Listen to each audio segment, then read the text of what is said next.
আওয়ামী লীগ তারা পুরো বাংলাদেশের জন্য ক্ষতিকর। আওয়ামী লীগ আর ছাত্রলীগ ধরা আমাদের কাজ, পুলিশের কাজ, যে একের পর এক বিএনপি নেতাকর্মীদের প্যাট্রোনাইজেশনে পৃষ্ঠপোষকতা একের পর এক আওয়ামী লীগের অফিস খুলে দেওয়া হয়েছে এবং সেখানে গিয়ে তারা আমার জয় বাংলা স্লোগান দিচ্ছে, নানা রকম স্লোগান দিচ্ছে।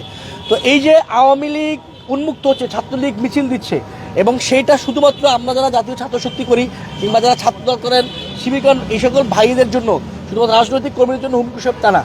আওয়ামী লীগ শুধুমাত্র ছাত্রদল, শিবির, ছাত্র শক্তি বা বামপন্থী যে সকল সংগঠন অভ্যুত্থানে ছিল তাদের জন্য ক্ষতিকর তারা, তারা পুরো বাংলাদেশের জন্য ক্ষতিকর। আপনারা লিখে রাখেন, যদি ছাত্রলীগ বাংলাদেশে কোনো না কোনোভাবে ব্যাক করতে পারে তাহলে শুধুমাত্র ছাত্র শক্তি, শিবির বা ছাত্রদলকে মারবে না, তারা পুরো ছাত্রদের উপর আবার ন্যাক্কার জন্য হত্যাকাণ্ড চালাবে। এটা বাংলাদেশের ভবিষ্যৎ হবে যদি ছাত্রলীগ ফিরে আসে। তো এই যে ছাত্রলীগ ফিরে আসছে, তারা মিছিল করার সাহস পাচ্ছে।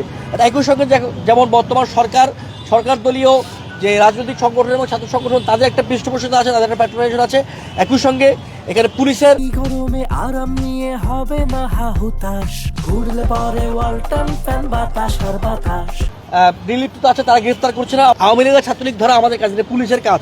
পুলিশ যখন না করে তখন বাংলাদেশের মানুষের, বাংলাদেশের ছাত্রদের নিরাপত্তার জন্য আমাদেরকে এটা দায়িত্বটা কাজে তুলে নিতে। আমরা ধরতে চাই না, এটা আমাদের কাজ না। আমাদের কাছে পড়ালেখা করা, আমরা পড়ালেখা করবো, আমরা জ্ঞান উৎপাদন করবো, জ্ঞান বিতরণ করবো। এই পুরো সিস্টেমে এখানে জড়িত। স্বরাষ্ট্রমন্ত্রী তিনি নানা রকমের মব বন্ধ করার কথা বলেন, তিনি নানা কিছু বলেন। ছাত্রলীগ, আওয়ামী লীগ যেভাবে এখন উন্মুক্ত হচ্ছে, তিনি সেই বিষয়ে কোনো কথা বলেন না, তিনি সেই বিষয়ে কোনো কিছু বলতে চান না।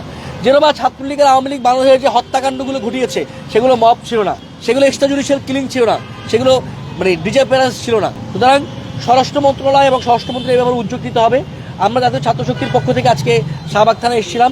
শাহবাগ থানায় এসে ওসি সাহেবকে পাইনি, আমরা ডিউটি অফিসারের সঙ্গে কথা বলেছি। ডিউটি অফিসার বলেছেন তিনি এই ব্যাপারে কিছু জানেন না, তার ডিউটি হচ্ছে সকাল 8টা থেকে রাত 8টা, কিন্তু এই সকাল 8টার পরেই শাহবাগ থানা অতদিন একটা জায়গাতে ঘটনা ঘটেছে, তিনি কিছু জানেন না।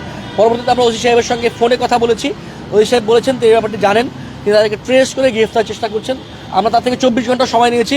ঠিক আগামীকাল সন্ধ্যা 7টায় আমি এবার তার সঙ্গে কথা বলবো, কথা বলে জানার চেষ্টা করবো এখানে যারা আজকে মিছিল করেছে তাদের কাকে কাকে গ্রেফতার করা হয়েছে। আমরা স্বরাষ্ট্র মন্ত্রণালয় সহ সবাইকে, এখানে আইন মন্ত্রণালয়ের দায়িত্ব আছে, আইন মন্ত্রণালয়ের গুরুত্ব আছে, সবাইকে আমরা আহ্বান করব যে বাংলাদেশে একটা খুনি গোষ্ঠীকে, যাদের হাতে হাজার হাজার মানুষের রক্ত লেগে আছে, যেই খুনিদের বড় খুনি শেখ মুজিব, যে শেখ মুজিবের হাত দিয়ে বাকশাল শুরু হয়েছিল, যে শেখ মুজিবের হাত দিয়ে তার রক্ষী বাহিনীর হাত দিয়ে জাসদের নেতাকর্মীরা সহ তখনকার মুক্তিযুদ্ধের পরে বাংলাদেশের মানুষ খুন হওয়া শুরু হয়েছিল, যার একটা কালো অধ্যায় শেখ হাসিনা, যিনি গত 16 বছরে বাংলাদেশে মিনিমাম 3টি গণহত্যা চালিয়েছেন। এই খুনি শেখ মুজিব, খুনি শেখ হাসিনা যারা উত্তরসূরি, এই বাকশাল এবং আওয়ামী লীগের যারা উত্তরসূরি, তাদেরকে বাংলাদেশে ফিরতে না দেওয়ার জন্য আপনাদেরকে সচেতন থাকার আহ্বান জানাবো।